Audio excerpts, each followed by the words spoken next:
sebagai diatur dan diancam pidana dalam pasal 2 ayat 1 junto pasal 18 Undang-Undang Nomor 31 Tahun 1999 tentang pemberantasan tindak pidana korupsi sebagaimana telah diubah dengan Undang-Undang Nomor 20 Tahun 2001 tentang perubahan atas Undang-Undang Nomor 31 Tahun 1999 tentang pemberantasan tindak pidana korupsi junto pasal 55 ayat 1 ke 1 KUHP sebagaimana dalam dakwaan 1 primer dan pasal 3 Undang-Undang Nomor 8 Tahun 2010 tentang pencegahan dan pemberantasan tindak pidana pencucian uang junto pasal 55 ayat 1 ke 1 KUHP sebagaimana dalam dakwaan kedua primer.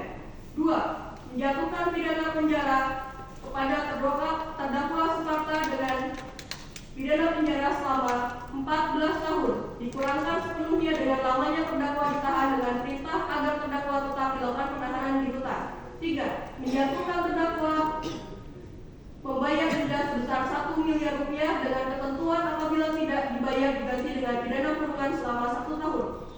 4. Membebankan terdakwa membayar uang pengganti sebesar 4.471.592.561 dengan ketentuan jika terdakwa tidak membayar uang pengganti tersebut paling lama waktu 1 bulan sesudah putusan pengadilan telah memperoleh kekuatan hukum tetap, maka harta benda milik terdakwa dapat disita oleh jaksa dan dilelang untuk membayar uang pengganti.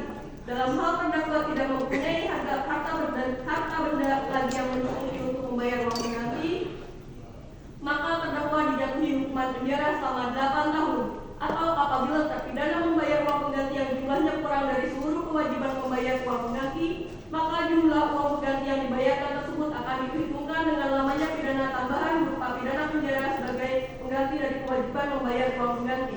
5. Menyatakan barang bukti berupa 1. Barang bukti sebagai